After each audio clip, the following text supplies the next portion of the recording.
Saturday, we got to talk play-in first, and let's begin in the East, where we have the Miami Heat hosting the Atlanta Hawks on tonight at 7 p.m. on TNT, and then tomorrow you'll see the Toronto Raptors hosting the Chicago Bulls at 7 p.m. on ESPN.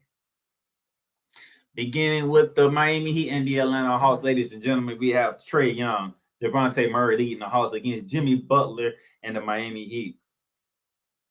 This is the first playing game. This game will be held at 7:30, not 7 p.m. That's my being correct. At 7 p.m. on 7:30 p.m. on TNT down in South Beach.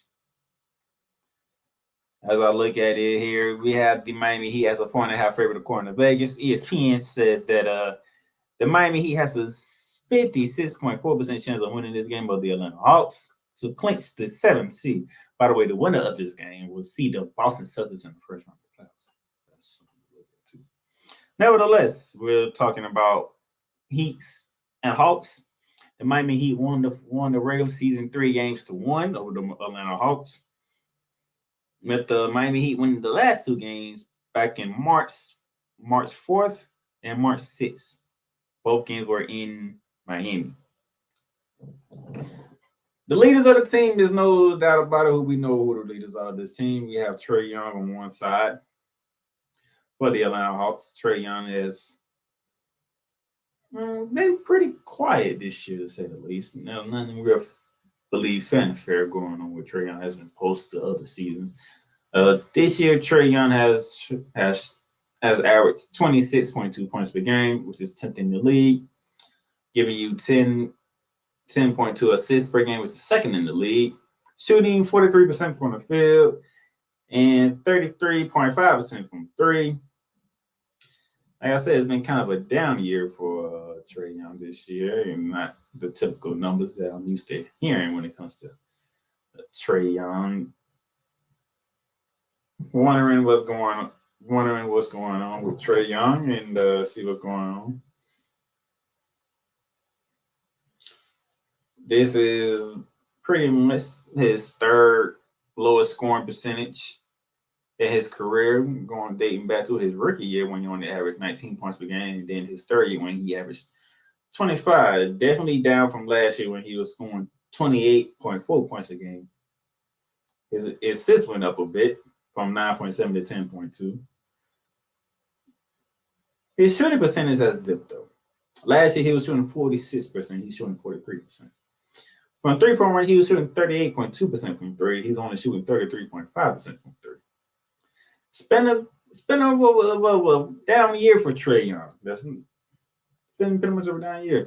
Now, you could say it could be the coaching change because they did get rid of Nate McMillan and they brought in Quinn Snyder. Quinn Snyder's only been there for like 20-something odd games. So that could be a problem. Another one could be that he has a running mate this time in Devontae Murray, who they traded for this offseason from the San Antonio Spurs. During his first year with the Atlanta Hawks, he's scoring 20.5 points per game, giving you 5.3 rebounds a game, along with 6.1 assists per game, while shooting 46.5 from the field and 34.4% from 3 during his first year with the Atlanta Hawks. So could be the reason why Trae Young's not shooting the ball as much or not having the high percentage of shooting that he usually has. That could be something to do with it. But nevertheless, the Atlanta Hawks, they are in the play-in, and they do have a shot of winning the 7th seed of the Miami Heat to get to the Boston Celtics, which I don't believe is going to happen because I got Miami in this one. It's been a down year for Miami, to say the least. That's called what it is. But usually Miami's not even talked about that much regardless of what kind of year they're having. But Miami, they have 3 guys that are averaging 20 or more points per game, starting with this main man of South Beach. That would be Jimmy Butler with 22.9 points per game. Pretty much he's scoring 23 points per game.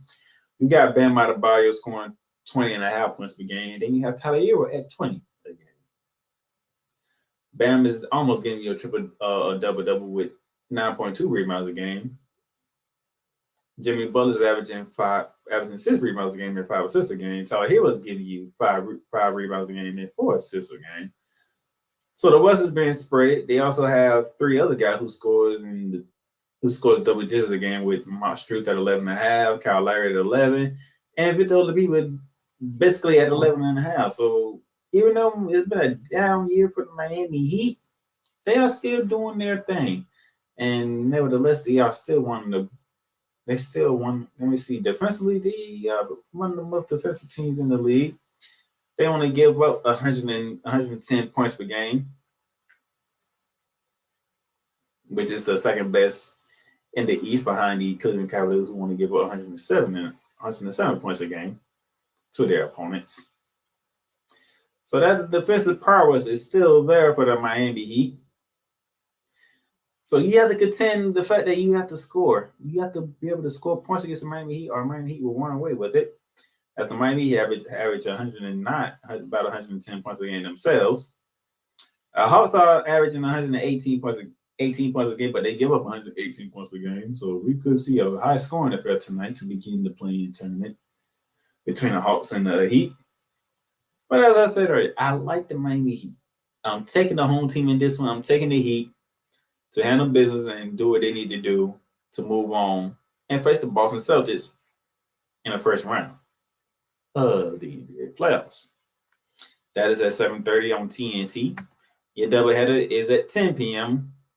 Well, tomorrow the East will begin in up north, should I say, in Canada. Good old Canada, because we have the Toronto Raptors hosting the Chicago Bulls. That game is at 7 p.m. on ESPN tomorrow, whereas the Toronto Raptors, who are a 5-point favorite according to Vegas, and ESPN and Atlantis are giving the Raptors a 57.7% chance of winning that game. You have the likes of DeMar DeRozan and Zach LaVine heading up north to face off against Pascal Siakam. Doubtful Van Vliet, a doubtful OG Anunoby in the rest, but I have a feeling they might play. I don't think they're going to miss this game because you win, you move on to Friday. You lose, you're eliminated from playoff contention.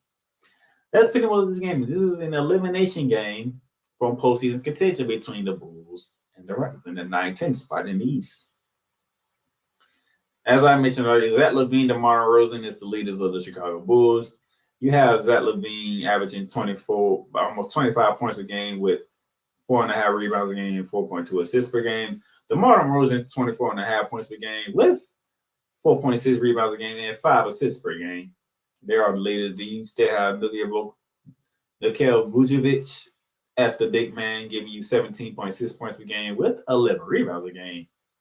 You have a double-double right there.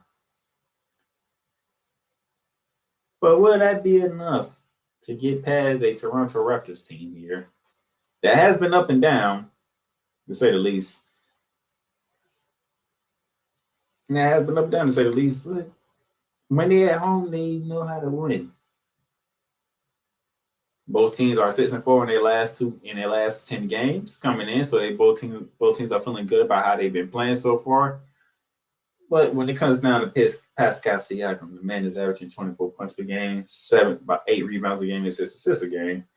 Van Vliet giving you 19 a game, along with 7 assists a game. You got Gary Trent Jr. giving you 17 a game. OG Anunoby at 16, Scotty Barnes at 15, Jakob Poeltl at 13 a game with 9 boards a game. This team is loaded. Otto Porter Jr., Mike Flynn. This is a loaded team over here in Toronto, and I don't think the Bulls have enough firepower. I don't think they have enough depth. Because once you get past that, LaVine, DeMar DeRozan, and Vucevic, where does Kobe Wright fit in? Where does Patrick Williams fit in?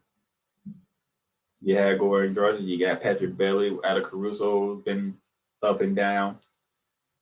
Where are the others for the Chicago Bulls going to be at outside of those 3 that I just named out of DeMar DeRozan, Zach LaVine, and Vucevic?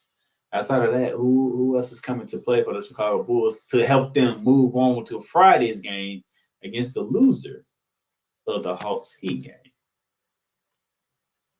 I already put the Hawks in that game, and I'm saying Toronto's going to be in that game. I'm thinking the Bulls get run out of Canada. They start their vacation right after the game because they're not winning. I don't see them winning in Toronto.